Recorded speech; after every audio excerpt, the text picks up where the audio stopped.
Heading डालिए विद्युत रासायनिक श्रेणी।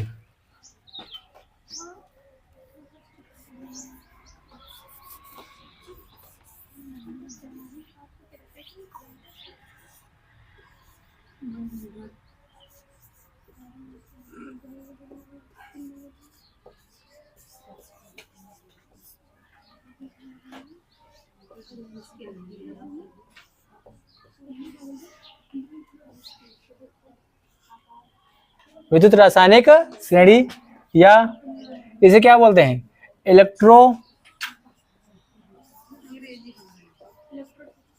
इलेक्ट्रोकेमिकल सीरीज,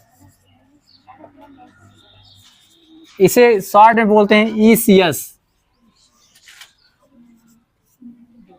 इलेक्ट्रोकेमिकल सीरीज या ECS।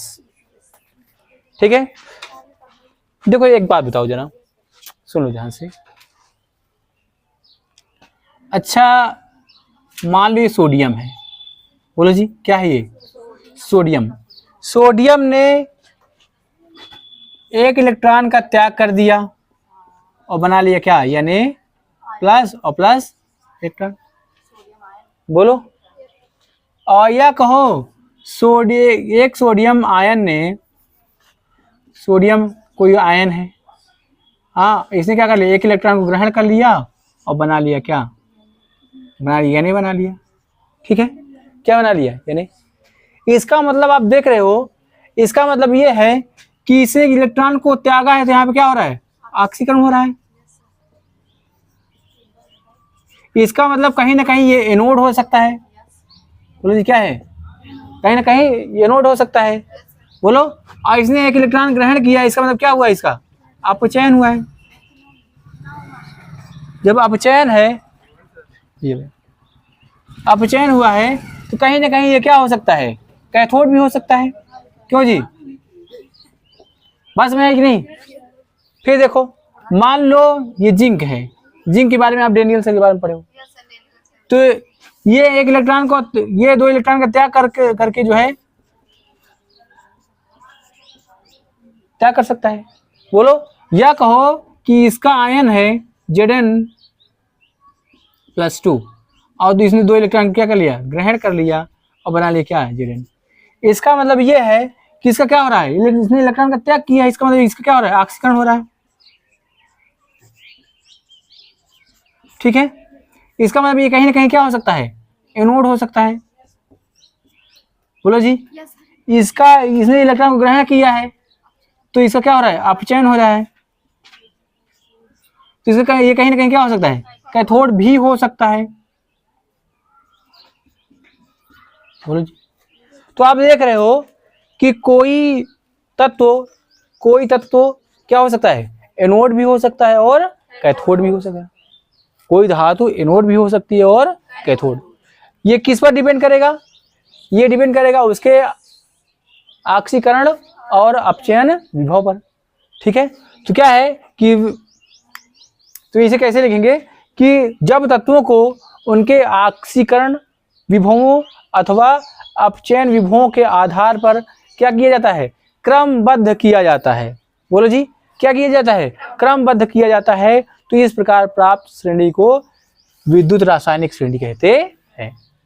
समझ में आएगी नहीं? बोलो, लिख लो। जब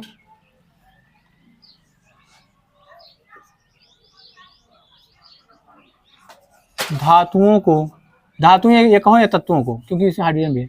जब तत्वों को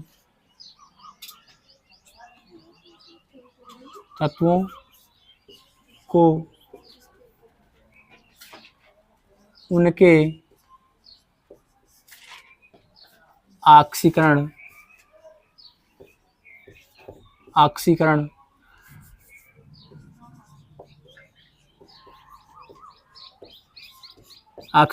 दिखाई दे रहा है? ऑक्सीकरण विभवों अथवा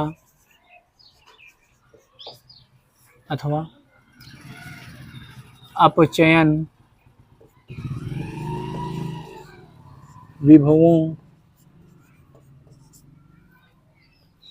के आधार पर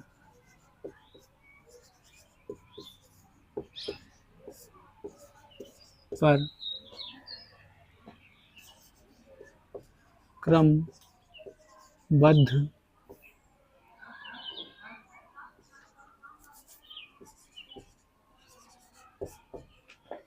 किया जाता है, तो इस प्रकार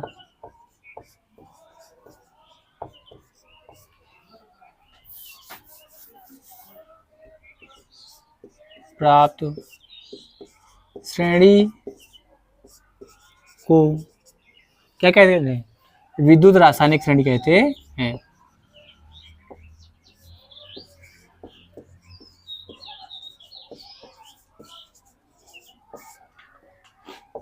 श्रेणी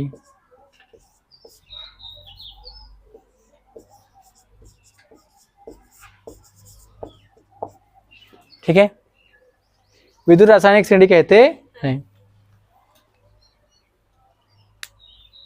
सुना कि नहीं? इसे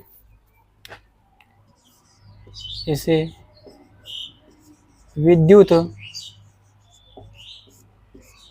वाहक श्रेणी या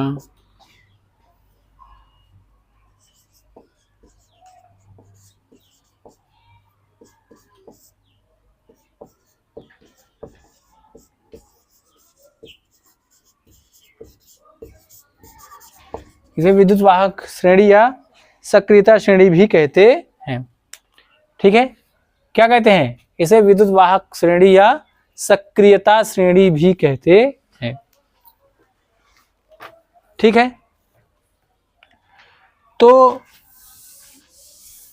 वो कौन कौन सी श्रेणी है, वो कौन कौन से तत्व है या धातु है जिसको इस सक्रियता श्रेणी में रखा गया है। ठीक है, तो आप लोग जानते भी होंगे या नहीं जानते हो तो क्या है ये? यही लिथियम, पोटेशियम,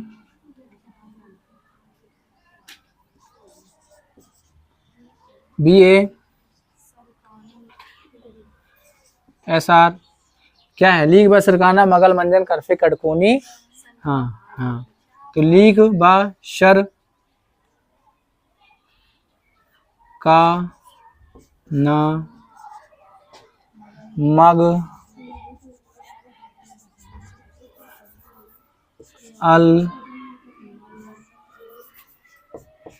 मन, ये सभी क्या रहेगा? एक ही लाइन में रहेगा। अच्छा, एक ही श्रेणी में रहेगा। आप इसे चाहे एक लाइन में लिख लीजिए, चाहे खड़ा खड़ा लिख लीजिए, चाहे बेड़ा का, या तो फिर बाद में क्या कर दीजिएगा, इसको दिखा दीजिएगा।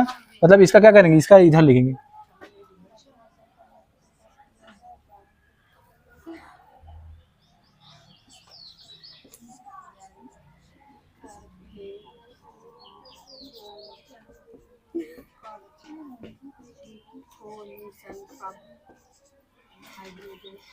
हाइड्रोजन को यहाँ पे लिख दें और यहाँ पे क्या रहेगा?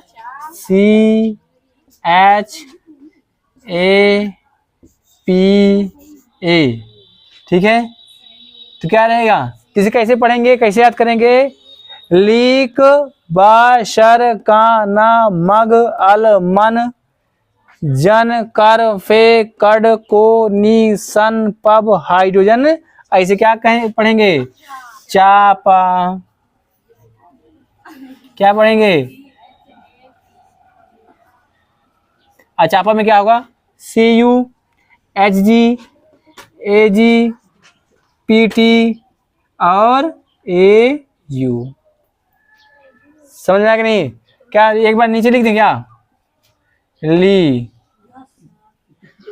क बा, इसको मत भूलना, बा शर का ना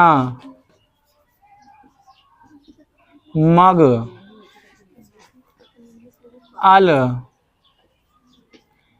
मन जन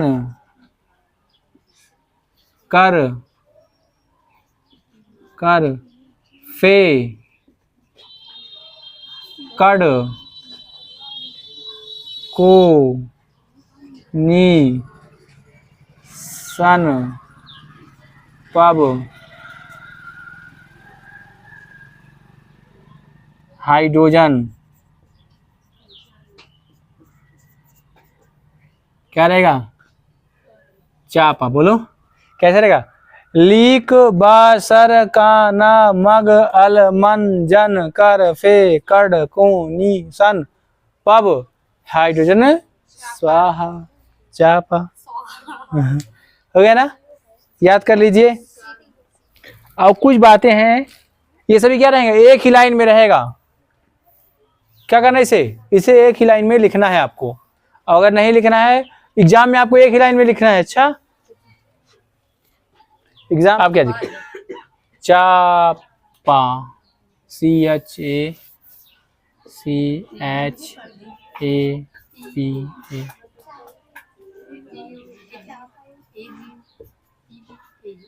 चलिए एक बार जरा इसको फिर देख लीजिए। क्या होगा, किसी पूछेगा कि विद्युत रासायनिक श्रेणी में या सक्रियता श्रेणी में ऊपर से नीचे आने पर क्या होता है? ठीक है, हम कहाँ चले हैं? ऊपर से नीचे। ऊपर से नीचे मतलब ये एक श्रेणी में क्रमबद्ध करें, चाहे से ऊपर नीचे लिखे, चाहे से दाएं से बाएं से दाएं लिखें।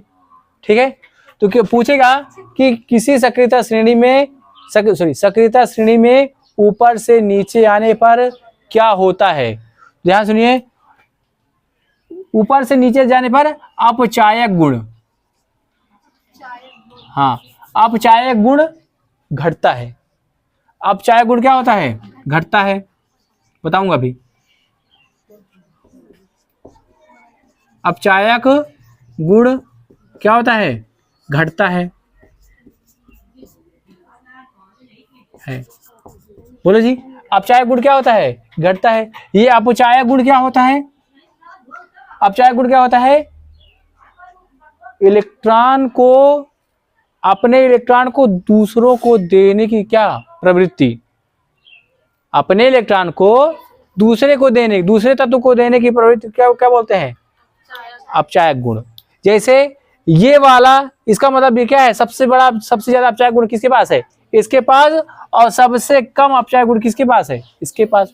कहने का मतलब ये है, ये अपने बगल वाले क्या कर सकता है? इलेक्ट्रॉन को आसानी से दे सकता है। बोलो, ये वाला किसको इलेक्ट्रॉन दे सकता है? इसको दे सकता है। या ये वाला इसको दे सकता है, या ये वाला इसको दे सकता है, लेकिन ये वाला इसको नहीं दे सकता है।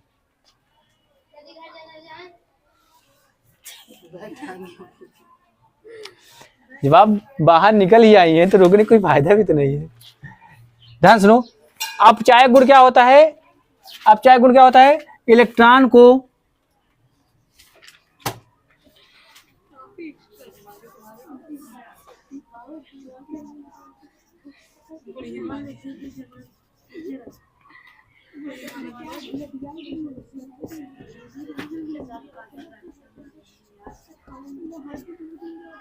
बोलो जी, इलेक्ट्रॉन को त्यागने की क्षमता क्या बोलते हैं? अपचायक गुण। इलेक्ट्रॉन को त्यागने की क्षमता या ऑक्सीकरण करने की क्षमता ना। इलेक्ट्रॉन को त्यागने या कहो ऑक्सीकरण होना, स्वयं क्या हो जाए? स्वयं का ऑक्सीकरण होना या इलेक्ट्रॉन का त्यागना क्या बोलते हैं? अपचायक बोलते हैं। क्या बोलते हैं? अपचायक होता है। ठीक है, अपचायक गुण। ठीक है, और दूसरा क्या है? ऑक्सीकारक का बढ़ता क्रम। मतलब कि ऑक्सीकारक का क्या? बढ़ता क्रम। मतलब कि ऑक्सीकारक क्या होता है? इलेक्ट्रॉन को ग्रहण करने के गुण को, इलेक्ट्रॉन को ग्रहण करने के गुण को क्या बोलते हैं? ऑक्सीकारक। ये वाला, ये सोडियम जो है इससे, इसका क्या है? इसका इलेक्ट्रॉन ले सकता है। ये क्या कर सकता है? ये इलेक्ट्रॉन किससे किसे ले सकता है? इससे ले सकता है। बोलो जी, ये वाला इलेक्ट्रॉन क्या कर सकता है? इन सब से ले सकता है।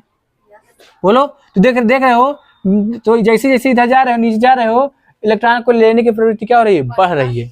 बोलो जी, तो क्या कहेंगे? ऑक्सीकारक गुण का बढ़ता क्रम। आक्सीकारक, आक्सीकारक इलेक्ट्रॉन को लेना या क्या स्वयं को अपचयित होना, बात एक ही ना। आक्सीकारक,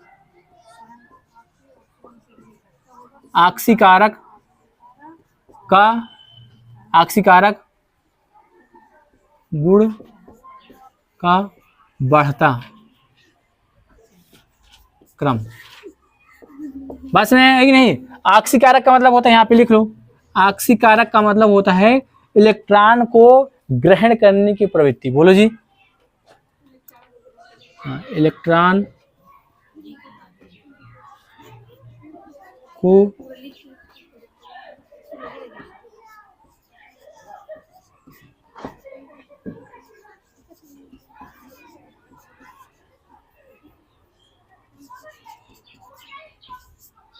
ठीक है, क्या होता है ये होता है आक्सीकारक। ठीक है, बस में है कि नहीं, लिख लीजिए। पूछता है कि आक्सीकारक गुण विद्युत रासायनिक श्रेणी में ऊपर से नीचे जाने पर आक्सीकारक गुण क्या होता है, बढ़ता है, और अपचायक गुण क्या होता है, घटता है।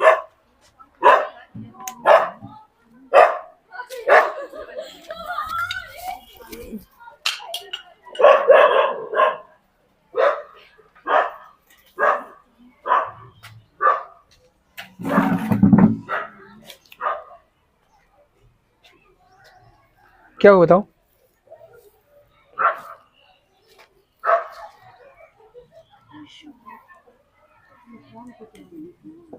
हाँ, इलेक्ट्रॉन को त्यागने की क्षमता को बोलते हैं अपचायक।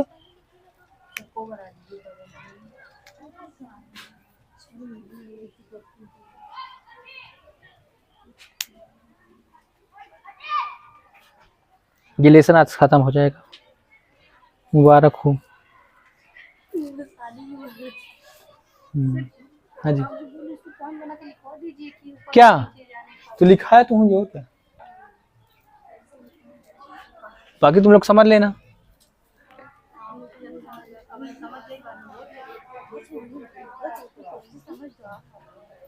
तीर बना देना, तीर कहाँ जा रही है, तीर ऊपर से नीचे आ रही है, जान लेना।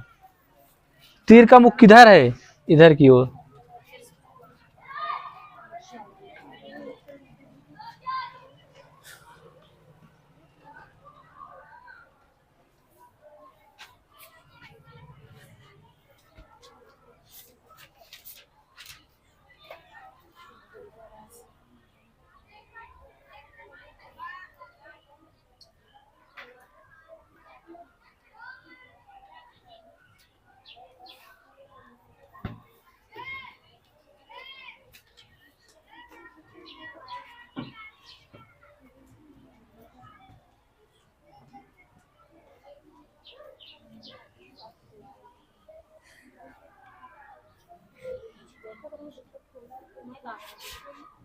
देखिए जरा, एक और बात देखिए जरा। मान लो, बताना, अच्छा हो गया ना।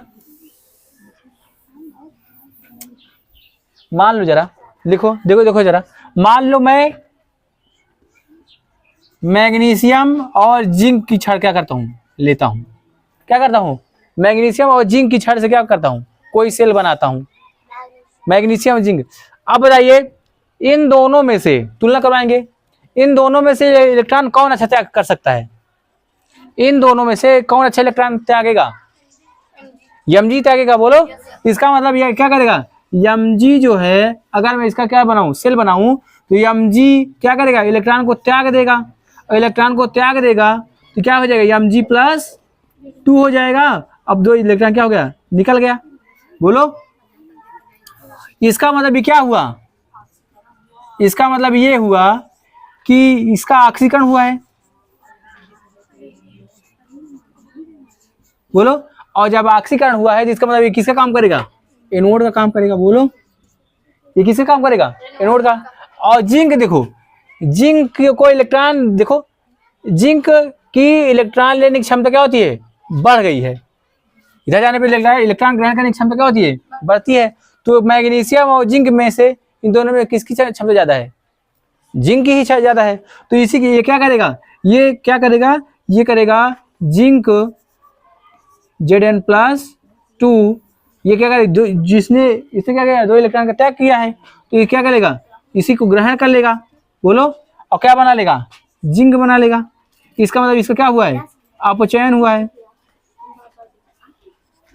अपचयन हुआ है। इसका मतलब ये क्या है, ये कैथोड है। अभी तक आप क्या देख रहे थे, अभी तक आप ये देख रहे थे कि रेनियल सेल में ये जिंक क्या था, अभी एनोड का काम कर रहा था, किसके सापेक्ष, कॉपर के सापेक्ष, बोलो जी, और कॉपर क्या था, कैथोड था। अब यही जिंक क्या हो रहा है, कैथोड का काम कर रहा है, किसके सापेक्ष, मैग्नीशियम के, मैग्नीशियम के सापेक्ष। बस में आएगी नहीं, तो कोई भी यहाँ पे तत्व क्या हो सकता है, एनोड और कैथोड का काम कर सकता है, उसके जो है सक्रियता के आधार पर, इलेक्ट्रॉन को त्यागने के आधार पर या इलेक्ट्रॉन को ग्रहण करने के आधार पर। बस में है कि नहीं, बोलो, चलो, नहीं इसको समझाने के लिए बोलो।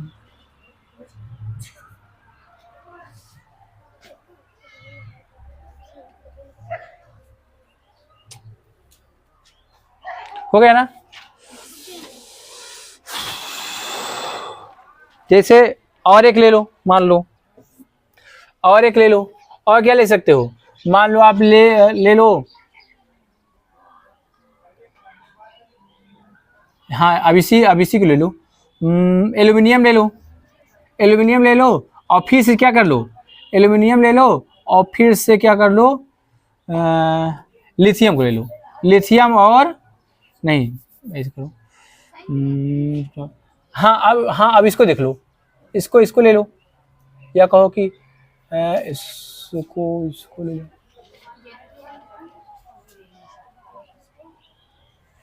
हाँ अब देखो, अब यहाँ पे मान लो मैग्नीशियम को ले लो, और किसको ले लो, एल्यूमिनियम को ले लो, बोलो, तो इलेक्ट्रॉन ये क्या करेगा, इलेक्ट्रॉन को त्याग देगा, ये क्या कर देगा, इलेक्ट्रॉन को ले लेगा। इसका मतलब ये क्या है, ये एनोड का काम करेगा, यहाँ पे क्या करेगा, कैथोड का काम करेगा। ठीक है,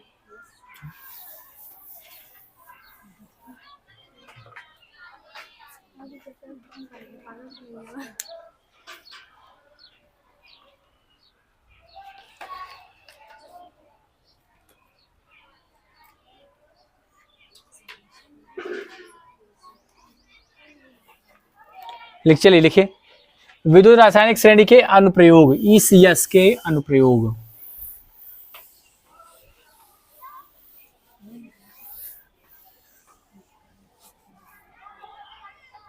ठीक है, तो क्या लिखना है बताइए, पहले के अनुप्रयोग क्या करना है, विद्युत रासायनिक श्रेणी के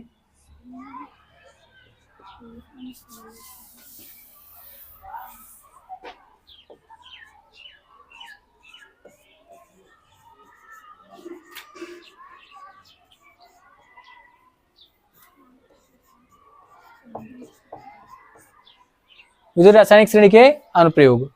बताइए क्या अनुप्रयोग है, तत्वों की सक्रियता का निर्धारण, बोलो जी, पहला है तत्वों की सक्रियता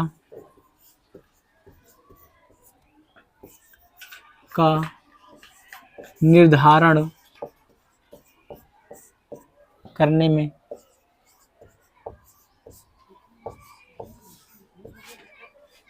ठीक है। दूसरा है इलेक्ट्रोड के निर्माण में, क्यों जी,